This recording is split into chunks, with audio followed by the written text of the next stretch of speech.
Hello everyone and welcome back to FantasyFootballFix.com, the leading platform to help you build your team value, giving you the best chance of increasing that overall rank and helping you to win those all-important mini-leagues. My name's FPL Phillips and welcome back to another episode of Eddie versus the Algorithm. And this is of course the series where every week we put together the computer-generated team that's predicted to score the most points for that specific game week. And then I go away, put together my own team to take it on and see if I can outscore the computer in each game week of the season. Game week 28 is still currently ongoing, so we're going to have to just add the scores on next week. So for now, we could jump straight into having a look at the algorithm team for game week 29 and see who's predicted to score the most points for this upcoming game week.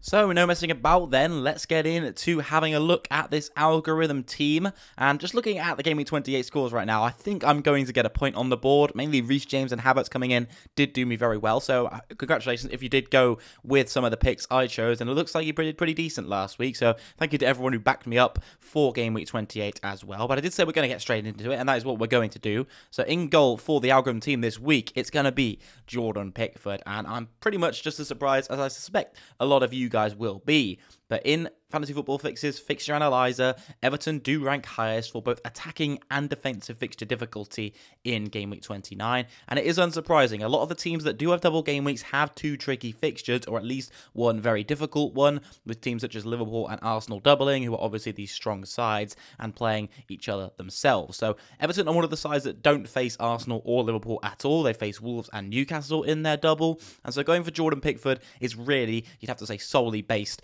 on that fixture difficulty. Everton have looked pretty atrocious recently, potentially even with a decent chance of being relegated from the Premier League. So it does seem a very, very hazy pick to go with Jordan Pickford in goal. And I don't think I'll be picking him between the sticks in my side. Well, you'll get to find out who I've picked between the sticks in my side in just a moment. But Pickford in goal, personally, wouldn't go for him myself, but you never know. If there's so many outfield players from other teams that you want, that you're limited by options in goal, he might be one that you're kind of forced into going to rather than going by choice. But in defence, it's going to be a back three and two Liverpool players immediately coming into the side. Trent Alexander-Arnold and Joel Matip in defence, as well as Eric Dyer of Spurs. And potentially two picks in there that I don't think I'll be going for in my side. Well, as I said, you're going to see in a minute. But Trent Alexander-Arnold has to be in your team. If you're on a free hit, if you're not on a free hit, doesn't matter. Trent in your team, no doubt, move on. Matip, I think, is an interesting one. Whether you go for him or find the cash, if it's necessary, to get up to Robertson or even Van Dijk, who does look very good in terms of underlying data and goal threat specifically from the Dutchman. I think Matip does look worse than Van Dijk and Robertson, unsurprisingly. But if you are limited by cash and you need to go for Liverpool defender in that regards, going for Matip is not a terrible shout at all. Personally, if I'm on a free hit, I'd be prioritising getting in a more premium Liverpool triple up, so I won't be going for it myself. And then same with Eric Dyer, really. I think if you're going for those Spurs players who, as I said, do look like one of the best teams to go for with their double game week, I'd probably be going for more of either the attacking trio or trying to fit in one of the more premium wing-back defenders into my side in the free hit.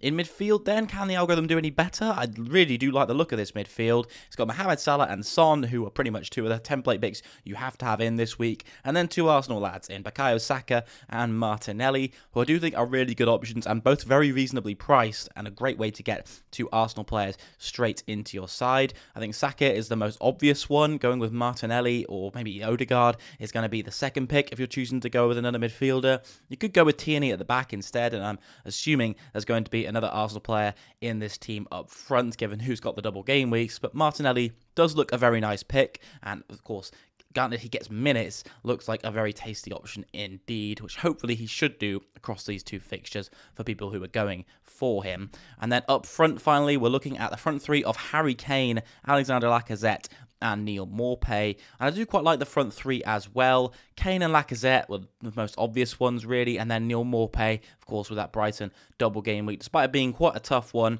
I think going with him does not look a bad shout at all. The one major thing with Lacazette is that he was posting on his Instagram yesterday an injury he picked up in training at the hands of Thomas Partey, I think it was, with his studs, big stud marks in his leg. Not too much underlying bruising by the looks of it. I'm no physio or anything like that, but from what I can see, looks like a pretty serious bash injury. Whether he can recover from that bash injury is not the proper term, but we'll leave it there. It's just an impact injury basically that he's got. not. Can he recover from that in time to play both games in Game Week 29?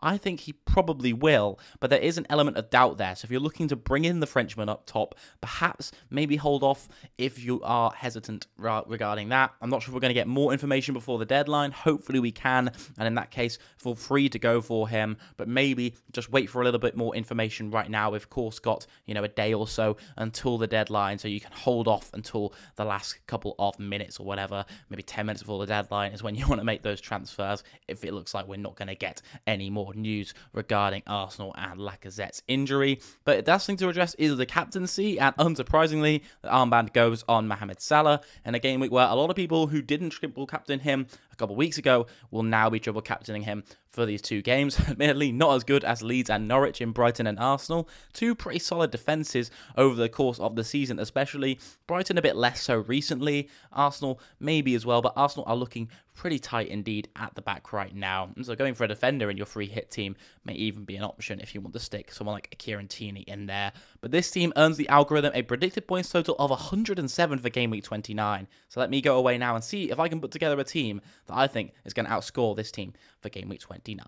So this is what I've gone ahead and changed with the side, and there is no shift in formation. There's also no changes in the midfield, but there are changes elsewhere.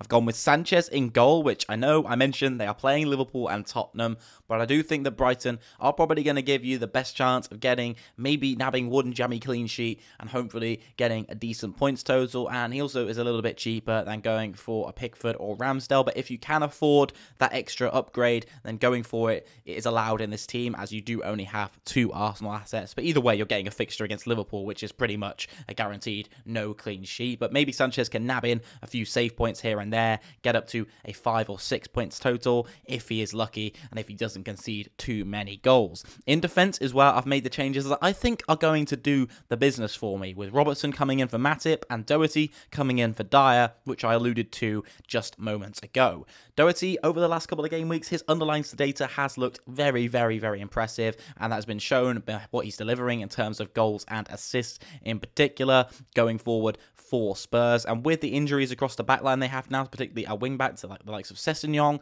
I think that Doherty is almost 100% nailed and has to play these two games in this double game week. Fingers crossed, touch wood. Robertson, likewise, very nailed, has to come in for this team, in my opinion. I was tempted to go for Van Dijk, but Robertson, at the end of the day, just looks like the better shout, and I was willing to spend that extra bit of cash to bring in the Scotsman. So I've gone with him, Trent and Salah, the very obvious triple up. The only other alternative I was looking at, really, apart from, like I mentioned, Van Dijk, was going with Mane in midfield instead, alongside Trent and Salah. But really, it was going to be very hard to squeeze in the other premiums that I wanted to keep in Son and Kane, of course. I've also gone with St. Maximin instead of Lacazette, just because I am a bit concerned about that injury, and also it does save me a little bit of cash as well. So I'm going for St. Maximin, whose underlying data doesn't look too bad at all. Since game week 20, his expected FPL points aren't bettered by any of the Everton strikers, so I was looking at Richarlison and Calvert-Lewin too, but really the data doesn't look good when you look at Everton forwards, and really when you look at the double game week forwards at all this week, only really Harry Kane looks massively impressive outside of Lacazette, who, like I mentioned, is that slight injury doubt. So hopefully this team can get me a decent points total. I'm really hoping that it can do me the business for this game week. Do you think I'm going to beat the algorithm again? Hopefully I can, and hopefully get that score back up to nearer where it should be in terms of swinging it in my favour. But the algorithm has been doing well recently, and this team is going to earn me a predicted points total of 101. So yeah, 101 points to 107. It is very tight. The teams are pretty similar. But yeah, like I said, hopefully Robertson and Doherty going under the radar a little bit maybe, and hopefully if that Lacazette injury does come in my favour, that gamble will have paid off with going without Lacazette. So yeah, that's going to wrap up Eddie versus the algorithm for game week 29. I won't keep waffling on, and I will let you get off and hopefully get the best score you can possible for game week 29. The best of luck to you. I'll see you very soon. Thank you for watching once more, and I'll see you soon. Goodbye.